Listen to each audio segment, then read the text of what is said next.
Deixa eu contextualizar para vocês, então, onde é que a gente está e o que a gente vai fazer daqui para frente. Então, para a nossa disciplina de jogos, então, está completando um ciclo de uma revisão teórica.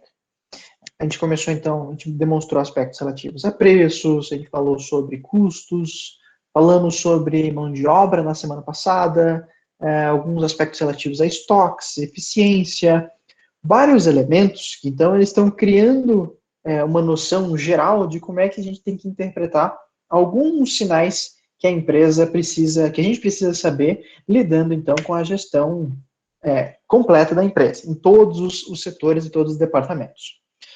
De uma forma geral, então, contemplando todos os movimentos que a gente já fez, desse que eu acabei de mencionar para vocês, então, a gente tem uma noção ampla e geral de como é que funciona a empresa.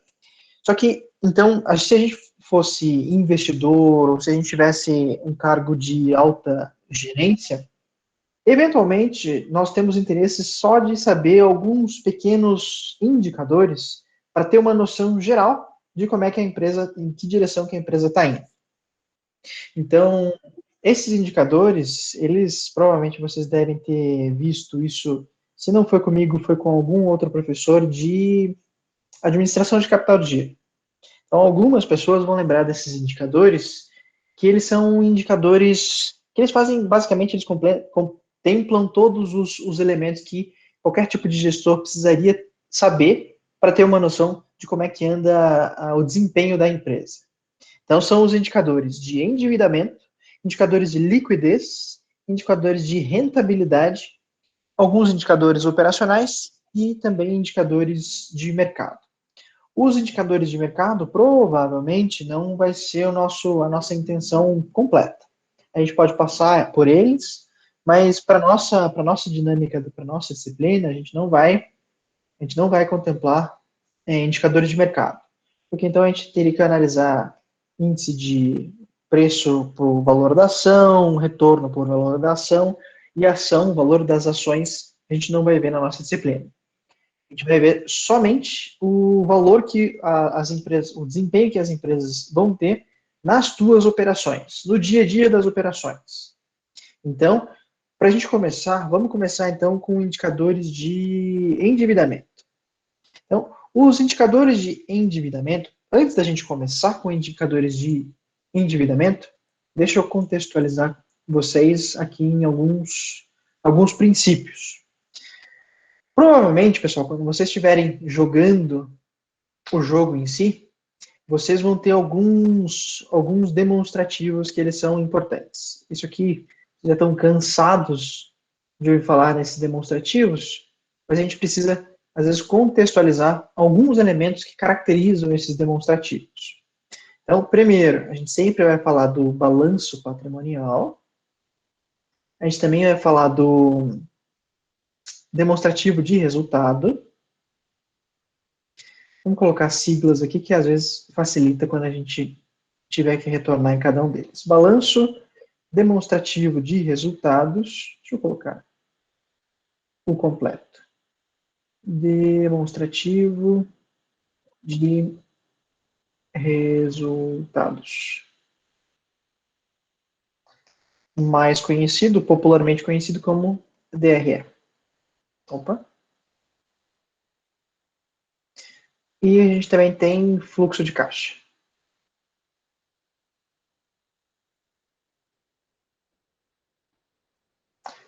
Também conhecido só como FC, ou DFC, como demonstrativo de fluxo de caixa. Então, esses três demonstrativos, então eles são os principais para a gente ter uma noção de como é que anda a figura da empresa para a pessoa que estiver analisando. Então, se, por exemplo, eu tenho interesse em saber algum aspecto relativo ao que a empresa ela tem adquirido de estoque. Então, boa noite, pessoal. Então, por exemplo, eu tenho interesse em saber como é que anda o desempenho da empresa com relação aos seus estoques. Tem crescido, tem diminuído, tem se mantido inalterado. Então, para ter uma ideia, uma noção como anda o desempenho da empresa com relação a algum item específico, eu posso recorrer, por exemplo, a um balanço patrimonial. Então, no balanço, a gente tem todas as demonstrações, é como se fosse, e isso eu não canso de falar, é como se a gente estivesse falando da figura da empresa em um determinado período, é como se estivesse tirando uma foto da empresa e mostrando para os investidores. Então, deixa eu criar aqui um balanço patrimonial rapidinho para vocês imaginarem o que eu estou querendo dizer com isso. Então, o balanço patrimonial, a gente vai separar entre ativo, passivo e patrimônio líquido. Então, novamente, caso alguém tenha esquecido, o princípio básico de um balanço patrimonial é que ativo tem que ser igual ao passivo mais o patrimônio líquido, certo? Dessa fórmula, o que a gente pode interpretar? Ativo, todo mundo deve lembrar, então, são os bens de uma empresa. Os bens ou direitos que a empresa possui. Então, é tudo que a empresa ela adquiriu para investir na empresa. Então, se eu vou investir na empresa, o que eu posso considerar como um ativo? Normalmente, eu posso considerar, por exemplo, como eu falei, estoques. Ao mesmo tempo, como eu posso falar de maquinários, por exemplo, eu quero ativos fixos. Ativos fixos. Ou talvez, que mais? Eu tenho algum tipo de crédito para que eu possa receber. Então eu posso colocar então créditos para receber. E aí vai. Por que são a receber? Porque eles são direitos meus. É um direito meu de adquirir receber um valor da venda de um produto que eu fiz. Então, tudo isso aqui caracteriza, então, bens de uma empresa. Ao mesmo tempo, deixa eu colocar aqui do ladinho, é sempre bom destacar. Ativos, então a gente está falando de valores relativos a investimentos. E já que você fez investimento em uma empresa, adquiriu máquina, adquiriu máquina, comprou estoque, tudo isso, então eles são valores que você tem direito a receber, ou então são bens que você adquiriu para fazer a operacionalização do seu negócio. Então esses valores, eles são decisões de investimento, como eu mencionei, e, ao mesmo tempo, eles são separados de acordo com o teu nível de liquidez. Por exemplo, quanto mais líquido for, mais para cima dentro do meu ativo, dentro do meu balanço, na parte do ativo. Então, por exemplo, quando a gente fala que um ativo ele é líquido, é que ele tem, então, a possibilidade de se transformar em dinheiro mais rapidamente. Então, a possibilidade dos valores que você tem em caixa, então, é um bem que a empresa possui, então eu tenho dinheiro que eu posso utilizar para fazer decisões de investimento, e como ele já é dinheiro, então, ele está na posição mais acima dentro do meu ativo. Então, quanto mais acima ele estiver, quer dizer, então, que é a forma mais rápida e mais fácil dele se converter em dinheiro. E tudo isso que é mais fácil para se converter em dinheiro, a gente resume, então, como ativo circulante. Então, a sigla mais rápida e prática para a gente mencionar é ativo circulante. Então, que ele circula no dia a dia para pagar operações, às vezes, de curto prazo. Então, ativo circulante é a mesma coisa como se a gente mencionasse operações de curto prazo. Deixa eu fazer uma coisa que essa letra aqui está começando a ficar muito grande. Diminuir um pouco. Então, curto prazo. Ao mesmo tempo, então, que quanto mais líquido for, ou quanto mais possibilidade de se converter em dinheiro o bem que você tem, ele tem a possibilidade de se converter, ao mesmo tempo, existem os itens que demoram mais para se converter em dinheiro. Então, esses são os que a gente chama de ativo não circulante. Ativo não circulante, então, é que eles são de longo prazo. Isso aqui, pessoal, é só uma revisão. A gente não vai entrar em muitos detalhes, porque é só para a gente contextualizar como é que a gente interpreta os nossos indicadores. Então, Ou no balanço patrimonial, a gente tem esses elementos: ativo circulante, ativo não circulante. Ativo circulante, então, são valores de curto prazo, ativos não circulantes, valores de longo prazo. Aqui, então, condensa tudo que a gente está falando sobre decisões de investimento de uma empresa. Só que, se você vai investir no seu negócio, você tem que financiar as suas operações de alguma maneira. O financiamento das operações, eles vão acontecer, então, do outro lado dessa equação. Então, se a gente falou que ativo circulante são bens e direitos que você vai investir no teu negócio, do outro lado, então, passivo mais patrimônio líquido, eles são os resultados do que você teve de financiamento. Isso. Então, são fontes de financiamento que a empresa possui. O que a gente separa, então, de financiamento é que passivo é um financiamento que ele não veio das suas próprias forças. E não tem nada de errado nisso, tá, pessoal? Isso é um conceito que às vezes as pessoas confundem. Financiamento com capital de terceiros não é nenhum prejuízo. Prejuízo é não conseguir pagar o capital de terceiros.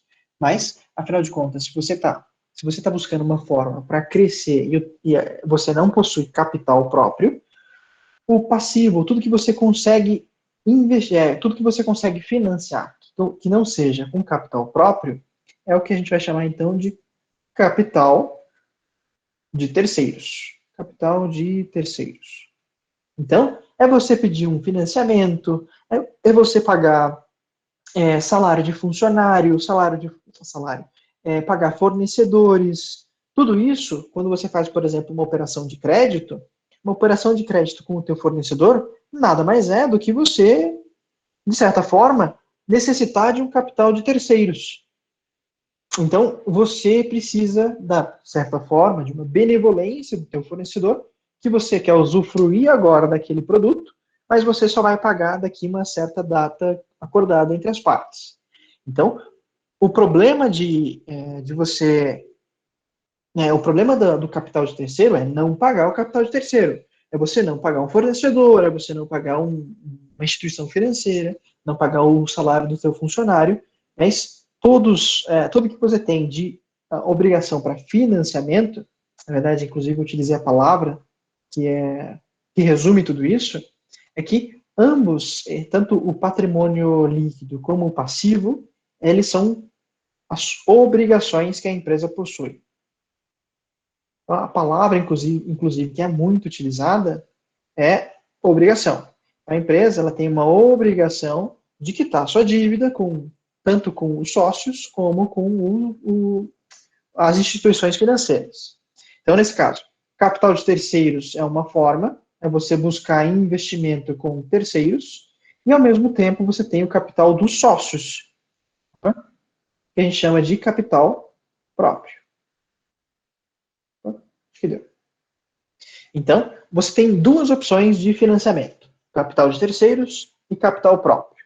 Dentro do capital de terceiros, a gente tem aquela segregação da mesma forma que a gente tinha segregação no ativo. A gente pode separar obrigações que são mais líquidas, que possuem uma temporalidade mais curta, então a gente chama de passivo circulante.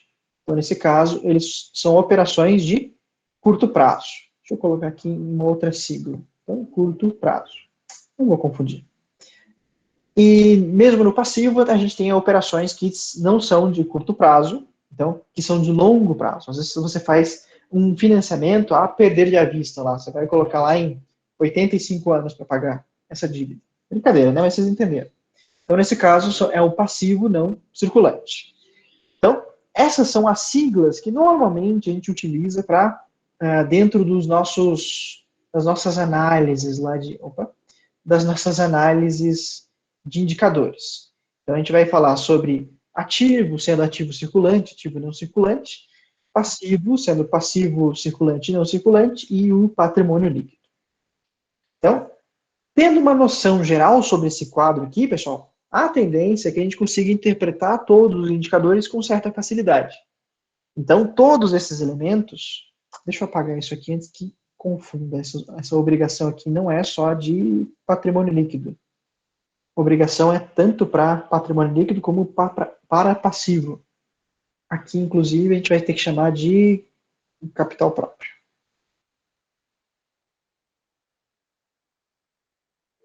Pronto. Então, tendo uma noção geral desse quadro, os indicadores, então, eles são fáceis da gente interpretar. O primeiro deles, então, como eu mencionei para vocês, é indicadores de endividamento. Indicadores de endividamento, então, a gente tem que entender como é que a empresa, qual que é o nível de endividamento que a empresa possui com o capital, com as suas obrigações, seja ela com o capital de terceiros e capital próprio, sendo em curto e em longo prazo. Então, por exemplo, eu tenho a necessidade de saber como é que anda o nível de endividamento da minha empresa em curto prazo. O que isso significa? Como é que anda o nível de... qual que é o meu nível de...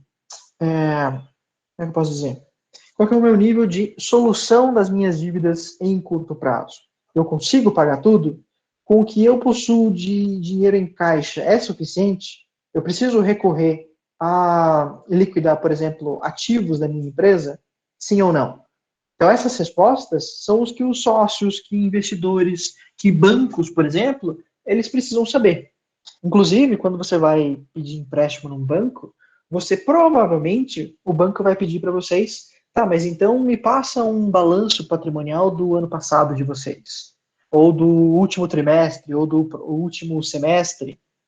Então, o que o banco está fazendo com isso? O banco, preocupado para saber se você tem competência para liquidar as suas dívidas, ele está tentando se munir de diminuição de risco. O banco está querendo diminuir o risco da operação que ele está prestes a fazer, para que o banco, então, tenha uma segurança nessa operação. Se ela conseguir fazer essa operação uma vez, duas vezes, três vezes, então é bem provável que essa empresa ela tenha dados sólidos com um nível de endividamento. Tá, então vamos lá, pessoal. Deixa eu demonstrar para vocês alguns indicadores de endividamento. Deixa eu pular aqui para os slides. Cadê? Tira essas anotações. Então, os principais indicadores de endividamento ou estrutura de capital, então, são todos os tipos de capital que a empresa possui. Capital próprio e capital de terceiros. Então, nesse caso, os principais indicadores são endividamento total, participação de capital de terceiros, composição do endividamento, imobilização do patrimônio líquido e imobilização dos recursos não correntes. Então, o próprio nome diz, basicamente, o que cada um deles quer dizer. O primeiro, então, endividamento total. O nosso interesse com o nível de endividamento total é saber como é que anda o endividamento global da empresa. E para você saber como é que anda o nível de endividamento, essa fórmula aqui ela pode ser interpretada de várias formas, mas ela parece complicada, mas ela é mais simples do que parece. O que a gente tem quando a gente retira do ativo total menos o patrimônio líquido, o que sobra? Quando a gente tira ativo total menos patrimônio líquido total, o que sobra? Se a gente analisou na fórmula lá, ativo é igual a passivo mais patrimônio líquido. Se a gente coloca ativo e passa para o outro lado o patrimônio líquido, ativo menos patrimônio líquido, o que é que sobra? Não é o passivo? Se é o passivo, isso aqui é basicamente você interpretando o que você tem de passivo por ativo total. Então quais são as suas obrigações, tanto de curto prazo como de longo prazo. Então, são todas as tuas dívidas de curto e de longo prazo, do teu endividamento que você tem com terceiros. Aqui, então, endividamento total, e subentende-se que seja endividamento com terceiros. Então, nesse caso, o endividamento total ele vai dar uma noção geral de como é que anda a situação da empresa com relação ao ativo. E por que a gente sempre vai utilizar o ativo como parâmetro? Quem que consegue responder essa, pessoal? A resposta eu dei para vocês anteriormente. Por que eu comparo passivo com ativo total? O Alessandro consegue responder essa com certeza. Ah, no caso, o ativo total é todos os bens que a empresa tem, né? Todos, independente se é bens que estão disponíveis para serem liquidados ou se estão imobilizados, é tudo que tipo a empresa tem caso, sei lá, ela fosse se vender inteira, né? Digamos assim. Daí esse índice de endividamento total, se medindo o ativo total, seria o quanto que, é, digamos, mediria o quanto que sobraria ou quanto que você ficaria devendo se você liquidasse tudo que você tivesse. Então, se passar de 100%, digamos assim, você pode defender tudo que você tem, até os imobilizados, e você ainda sai defendendo. Uhum. É bem isso, pessoal. O que o Alessandro disse porque quando você compara passivo dividido com ativo total, então você está comparando o nível de endividamento que a empresa tem, tanto de curto como de longo prazo, comparando com o que a empresa ela possui de bens. Entre eles, a gente está falando de caixa, de estoque, de recebíveis, incluindo também o que a empresa ela tem de maquinário, o que ela tem de intangível, tudo isso, então, é o que a empresa ela tem de bem que ela conseguiria liquidar das suas dívidas. É como se você estivesse comparando assim, eu tenho R$ 50 no bolso e, digamos, eu estou devendo lá R$ 20 sei lá, do restaurante que eu resolvi comer. Se você comparar, então, 20 com R$ 50 que você possui para liquidar aquela dívida, você analisa, então, um percentual do teu nível de endividamento.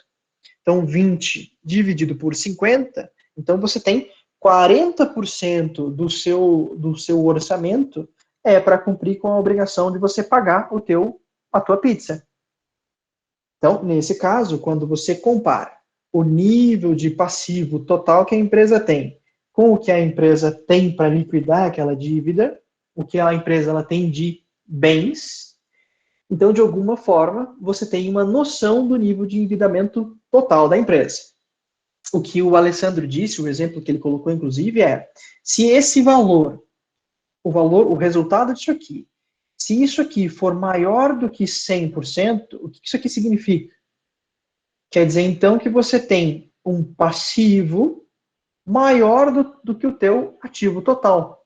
Ou seja, se você liquidar todos os bens da empresa, ainda assim você não consegue pagar com as suas obrigações.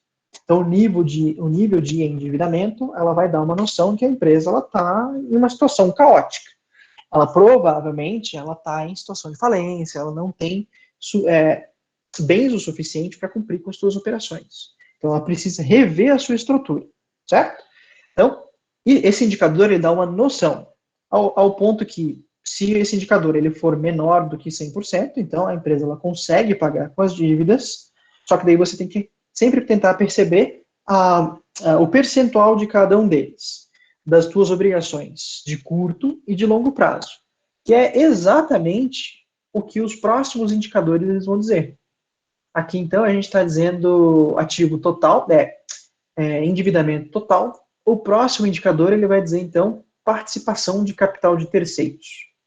Capital de terceiros aqui, pessoal, a gente está utilizando só o termo aqui você está analisando o comparativo a participação total do seu endividamento, mas colocando as suas duas fontes principais de endividamento. O capital de terceiros, então, a gente está falando de todo o passivo, dividido por todo o seu patrimônio líquido. Então, aqui você está fazendo um comparativo entre as suas fontes de financiamento. Então, qual que é o nível de endividamento que você tem? Se o teu resultado ele for maior do que 100%, o que isso aqui significa? Se passivo dividido por patrimônio líquido for maior do que 100%. O que isso aqui significa? Significa, no caso, que você está devendo mais a terceiros, tipo fornecedores, bancos, empréstimos, etc., do que você está devendo para os seus sócios. E se você tem um valor tipo, alto nesse indicador, é preocupante, porque o capital de terceiros ele exige o pagamento, né? Ao contrário do patrimônio líquido que, que não existe tipo um pagamento. Então, o foco é sempre tentar manter esse indicador baixo. Sempre tentar custear o máximo possível com o patrimônio líquido. O que o Alessandro disse, pessoal, então é uma boa análise, porque então você acabou de analisar o comparativo entre os dois, as suas principais fontes de financiamento, e sendo ele maior do que 100%, dá uma noção então que você está devendo mais para fornecedores, para instituições financeiras, está devendo para os teus trabalhadores, comparado com o patrimônio líquido. Só que aqui eu preciso ressalvar o seguinte: patrimônio líquido a gente está falando de sócios, mas ao mesmo tempo a gente está falando também de acionistas. Empresas grandes que possuem financiamento de acionistas, eles invariavelmente eles também precisam pagar. Não é necessariamente dizendo assim, é preferível você dever para acionistas e sócios do que para instituições financeiras. Ambos você precisa pagar. O comparativo aqui é para você ter uma noção da participação do capital, tanto de terceiros como capital próprio. Quer dizer que a empresa está em uma situação horrível? Não necessariamente. O que a gente precisa comparar? A gente precisa comparar se ela consegue pagar com as suas obrigações. Esse indicador, de uma forma geral, ele só vai dar uma noção para quem que você está devendo mais. Se é para terceiros ou se é para capital próprio. E qual que é o percentual. Se a gente faz essa multiplicação por 100 aqui, é justamente para a gente ter uma ideia sobre o percentual. Quanto é que você está devendo em uma escala percentual. E outra coisa que eu queria dizer, que é importante. A maioria desses indicadores, pessoal, ele não se resolve sozinho. Como vocês devem ter percebido nesse aqui, analisar esse aqui exclusivamente, ele não responde muita coisa sozinho. Então, saber para quem que você está devendo mais, ele é ótimo, ele é perfeito. Mas, se você quiser saber se você consegue ou não pagar as suas dívidas, você vai precisar provavelmente olhar para outros indicadores. Como, por exemplo, indicadores de endividamento total, já dá uma ideia, uma noção um pouco melhor como é que anda a sua estrutura de endividamento. Tá. Pessoal, composição do endividamento, então a gente já vai estar dando um passo para dentro das análises, para saber, por exemplo, quanto que você tem de capital, obrigações de curto prazo, comparado com todas as suas obrigações, seja ela de curto e de longo prazo. Então, aqui você está comparando passivo circulante dividido por passivo circulante mais passivo não circulante. Então, nesse caso, você está analisando qual que é a representatividade que o passivo circulante tem com relação ao total do seu capital. Então, nesse caso, é uma ideia de como é que anda as tuas obrigações em curto prazo. Certo? Então, aqui qual que é o nível de urgência que você tem? Se você percebe, então, que o seu passivo de curto prazo, ele é substancialmente alto. Não vou dizer que seja 100%, porque se fosse 100%, a empresa ela não teria dívidas de longo prazo. Que também, a maioria das empresas, provavelmente elas vão ter quando ela tem algum tipo de financiamento em altos valores. Então, um passivo circulante, quando você percebe que a empresa ela tem um percentual muito alto, quer dizer, então, que é uma empresa que as suas operações elas acontecem muito no curto prazo, no dia a dia, ali no próprio mês, em 2 meses, 3 meses, onde a empresa, então, ela precisa quitar com as suas obrigações em curto prazo. Aqui, então, você vai ter uma ideia do quanto que a empresa ela tem de endividamento em curto prazo. Passivo circulante dividido sobre capital de terceiros, sendo ele passivo circulante mais passivo não circulante. Certo? Pessoal, eu estou dando uma acelerada porque a gente tem vários indicadores, mas se vocês tiverem qualquer tipo de dúvida, fiquem à vontade, perguntem, levantem a mão, que daí eu dou uma olhadinha aqui e a gente tira essa dúvida antes que ela comece a ficar atropelada, certo? Outros indicadores. Então, índice de endividamento a longo prazo. Nesse índice de endividamento a longo prazo, então, é justamente o inverso do que a gente viu no item anterior.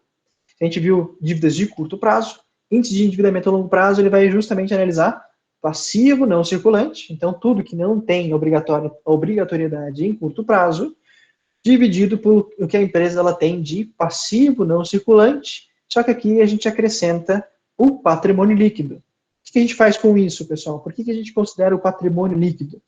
É porque é justamente o que as principais fontes de financiamento, é o que tem mais é o que tem mais peso dentro da empresa. Investimentos de longo prazo, normalmente, eles possuem montante maior do que o endividamento de curto prazo. Por exemplo, quando uma empresa vai fazer lá um financiamento pelo BNDES, o BNDES ele não vai dar 50 mil reais, não vai dar 100 mil reais, não vai dar nem 1 milhão.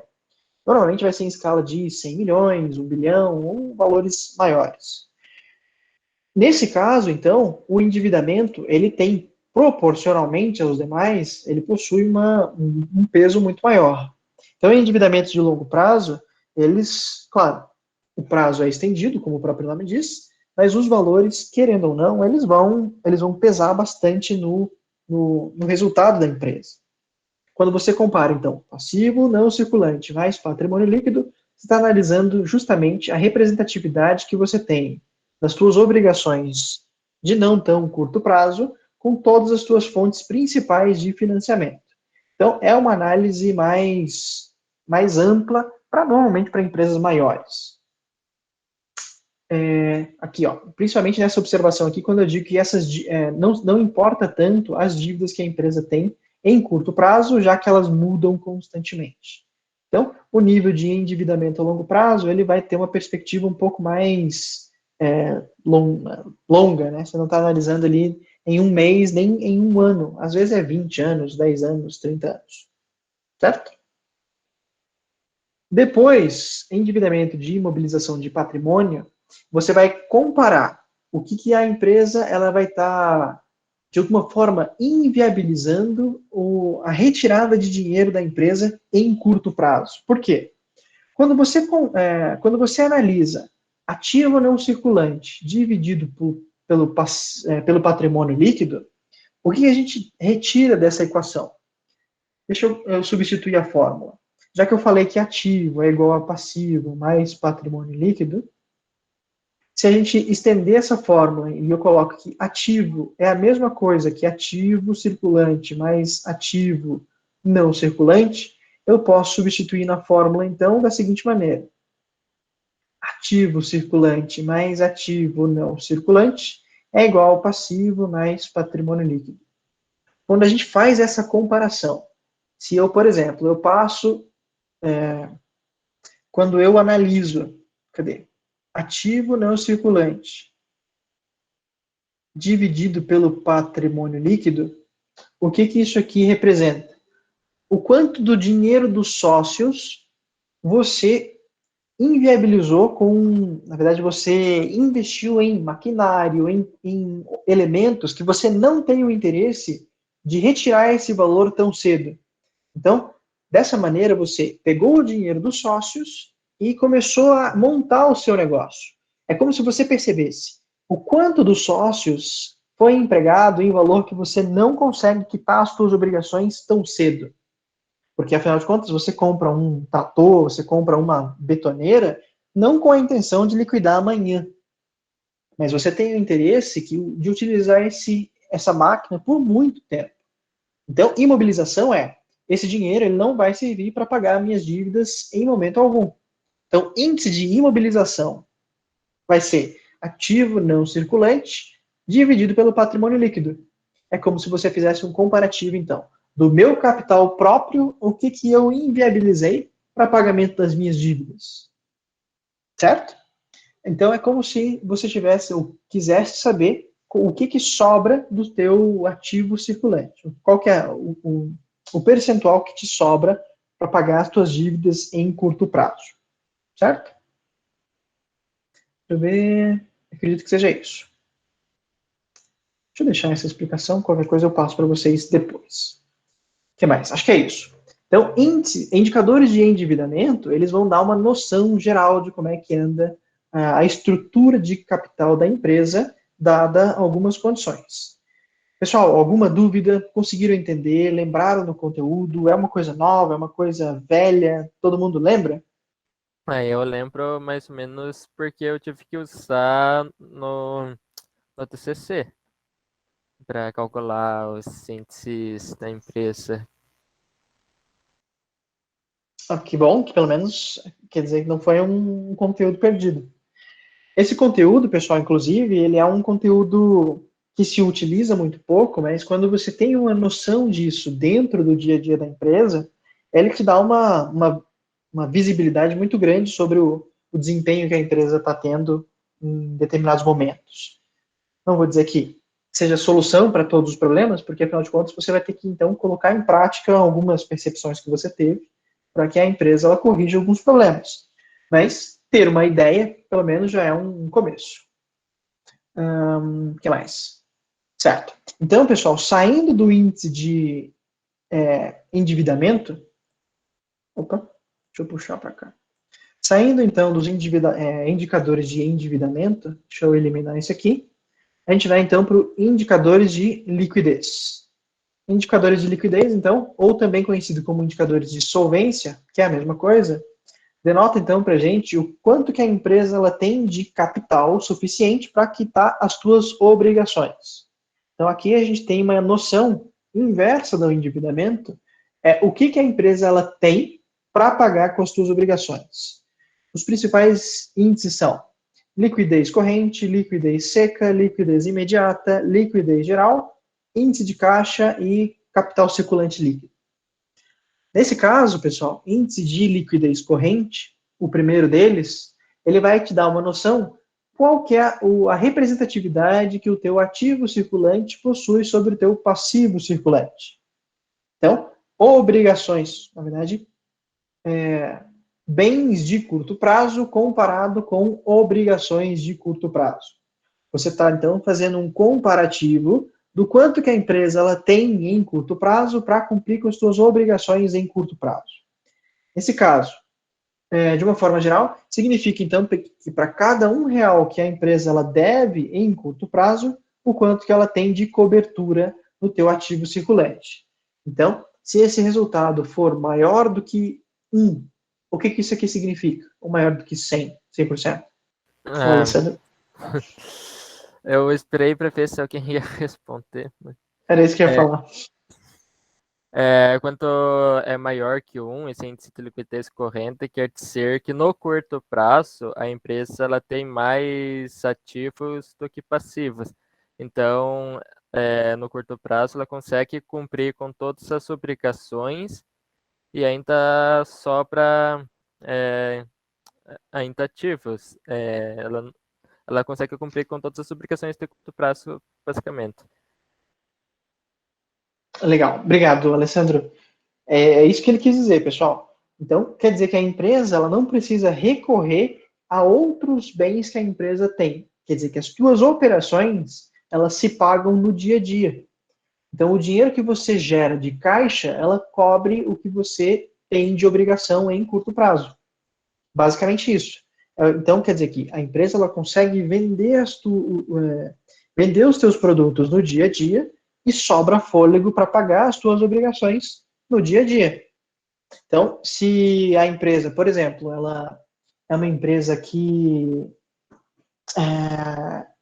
é o caso que a gente vai ter na nossa dinâmica, na nossa aula na nossa prática, vocês vão ver então que a empresa, como ela mexe muito com operações em curto prazo, se a estrutura dela ela não é boa o suficiente para desenvolver as suas operações no dia a dia, quer dizer que você precisa corrigir de alguma maneira, porque existe então uma situação que está levando a empresa a buscar formas diferentes de financiamento. que provavelmente ela vai ter que entrar em contato com instituições financeiras, porque a sua operação não está dando conta. As consequências disso, pessoal, a gente provavelmente vai ver isso nas próximas aulas, ou vocês vão ter que aprender isso na prática. No dia a dia, vocês vão ver que essas situações elas são mais comuns do que a gente imagina. E as correções também. Tá. O próximo índice, então, não é o índice de liquidez corrente, é o índice de liquidez seca. O índice de liquidez seca, a gente retira dessa análise, da análise anterior, que a gente considerava somente o ativo circulante, a gente retira estoque desse cálculo. E por que a gente faz isso? Justamente com o interesse de falar, de dizer o seguinte, eu não sei a natureza do meu estoque. Eu não sei se, de fato, o que eu possuo em estoque, se eu vou conseguir converter ele em dinheiro. Porque, afinal de contas, por mais que estoque ele possa se converter a partir do momento da sua venda, ao mesmo tempo, se você não vender, ele ficou parado e você perdeu dinheiro. Então, o estoque, ele não é uma garantia de que você vai receber o valor de volta. Então, nesse caso, você está retirando dessa equação a incerteza do que você poderia não receber. Aqui você está colocando, de fato, é como se você colocasse a verdade nua e crua ali.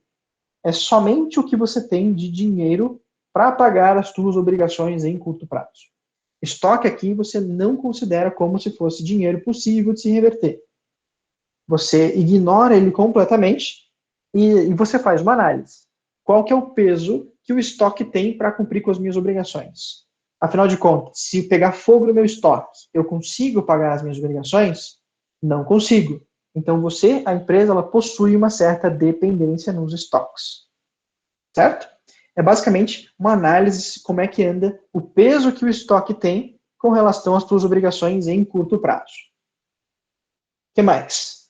Índice de liquidez geral. O índice de liquidez geral, então, ele vai, de fato, ele analisar tudo o que a empresa tem de tanto bens para liquidar as suas dívidas, como as suas dívidas de uma forma geral.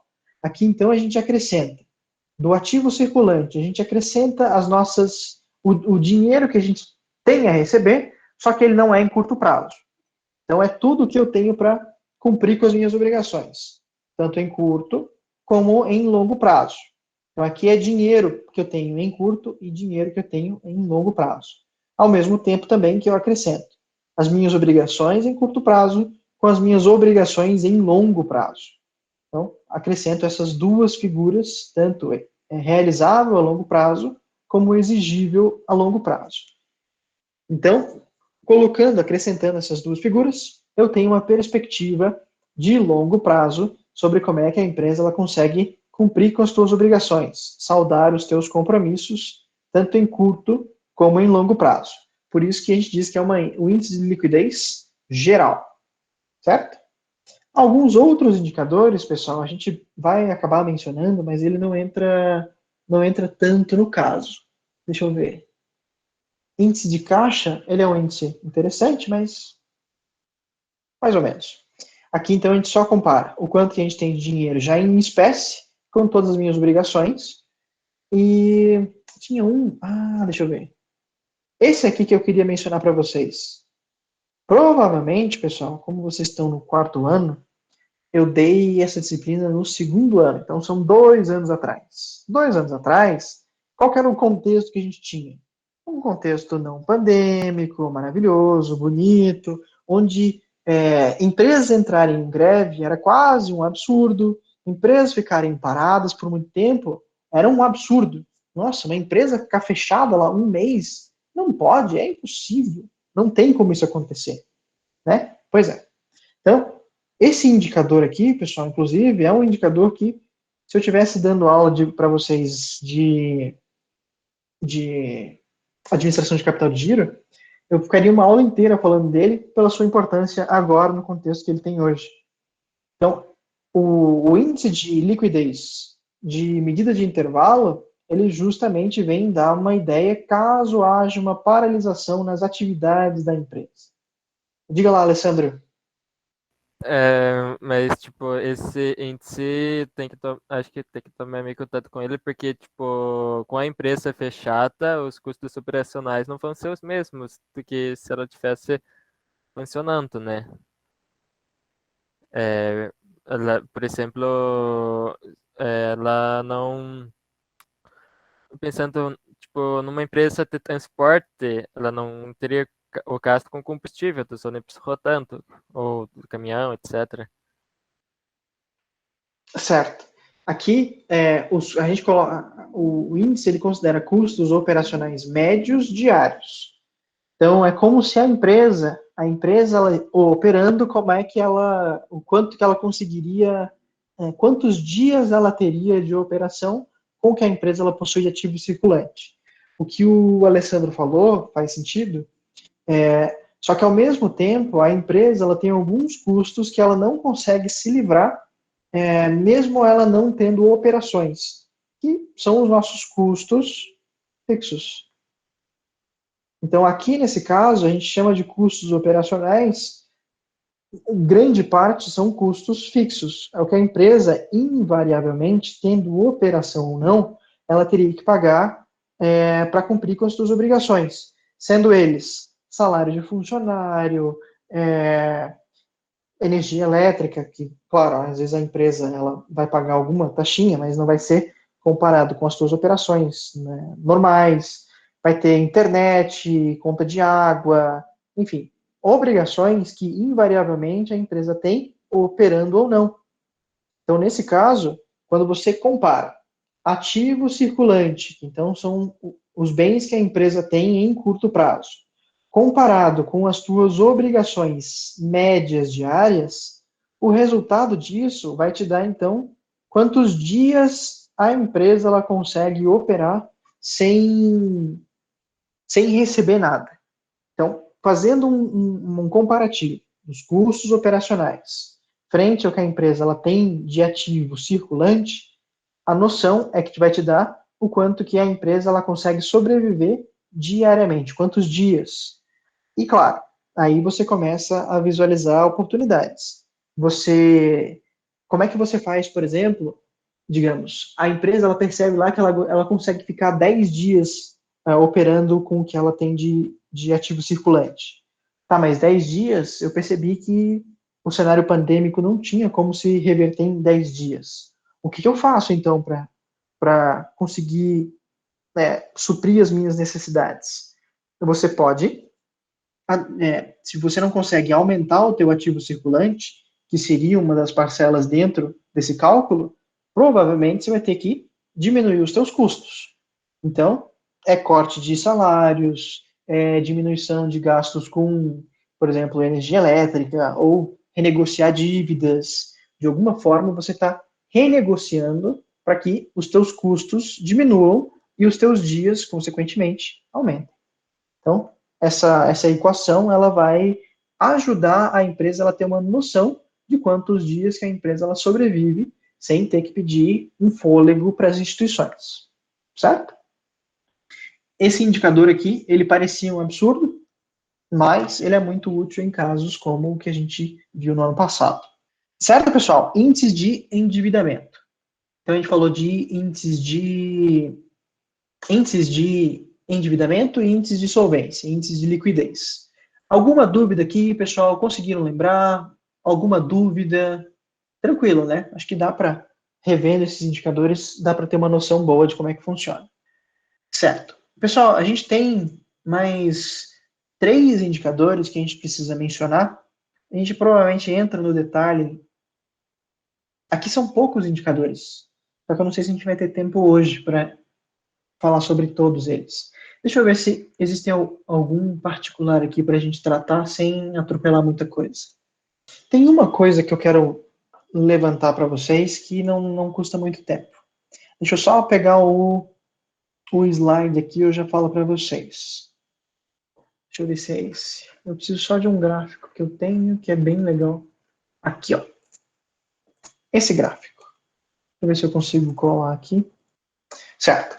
Pessoal, só para a gente, antes da gente terminar, a gente tem um ponto dado essas condições, tanto o índice de liquidez como o índice de estrutura de capital, os dois, eles dão uma noção do que a empresa está tendo de desempenho com relação às suas obrigações e o que a empresa ela tem para pagar as suas contas. No índice de endividamento, a gente viu lá que, por exemplo, se a empresa ela percebe que as suas obrigações em curto prazo, elas não conseguem ser cumpridas pelo que você recebe em curto prazo, é porque provavelmente as suas operações elas estão desarranjadas. Então, se você, colocando em linhas gerais, se você recebe depois do que você paga, então provavelmente você vai ter um problema direto no caixa da empresa. Então, cedo ou tarde, a empresa ela vai precisar fazer um empréstimo. Então, por quê? Ela está pagando mais rápido do que ela recebe. Então não tem como essa empresa ela se sustentar, porque provavelmente esses valores eventualmente eles vão pedir as contas e a empresa ela vai ter que pagar. Então, nesse caso, receber depois que paga, eventualmente a conta vai ser cobrada, a empresa ela vai ter que mudar alguma coisa. A principal forma para ela mudar é justamente no ciclo operacional. E o ciclo operacional, a gente está falando então tudo que for relativo a prazos. Então, a gente está falando de prazo de recebimento, prazo de recebimento de venda, prazo médio de, na verdade é sempre prazo médio de recebimento de vendas, prazo médio de pagamento, prazo médio de estocagem e tem mais algum que eu estou esquecendo. Pois eu lembro. Então, esses três indicadores, eles dão uma noção para a empresa ela reverter esse quadro que eu mencionei anteriormente. Se você tem, então, um prazo médio de recebimento de vendas menor do que um prazo médio que você tem para pagar fornecedores, então você consegue reverter essa situação. Então, o crédito que você oferece para o seu cliente, digamos, é em 30 dias. Você recebe do teu cliente em 30 dias e está pagando os seus fornecedores, em média, em 45 dias.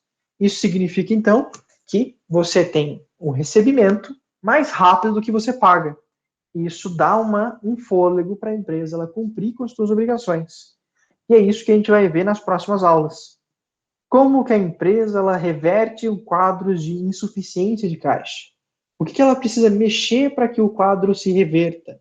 Então, eu mexo no ciclo, eu tento reverter aspectos de possibilidade de antecipação de recebíveis, enfim, busca empréstimo nas instituições financeiras, e aí vai. Então, prazos a gente vai ver junto na próxima aula, com indicadores de rentabilidade e indicadores de mercado, certo?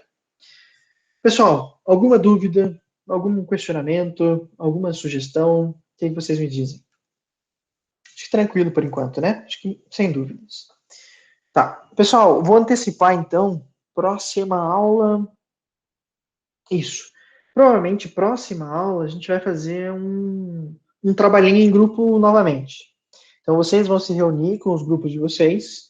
Eu vou passar alguns balanços, análise de algumas empresas com alguns indicadores, e vocês vão ter que analisar o desempenho da empresa com base nos indicadores, como se vocês fossem investidores. O que vocês fariam, que tipo de reversão que vocês podem fazer para o resultado da empresa não ser negativo, e aí vai.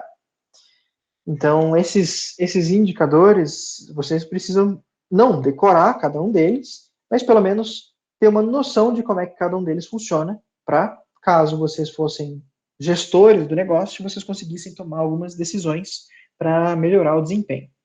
Ok? Então, próxima aula, já fiquem de sobreaviso, que vai ter uma atividade em grupo.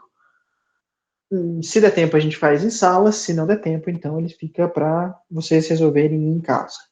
Ou quando vocês tiverem a possibilidade de se reunir, claro, respeitando todo o distanciamento. Certo, pessoal? Então, a princípio é isso. Vou disponibilizar a lista de chamada lá no Moodle, da mesma forma que eu fiz ontem, e eu tendo a repetir essa mesma prática também nas próximas aulas. E é isso. Se vocês tiverem dúvidas, eu fico aqui para ajudá-los. Caso contrário, não esqueçam lá de marcar a presença de vocês no Moodle e daí a gente encerra a nossa aula por aqui.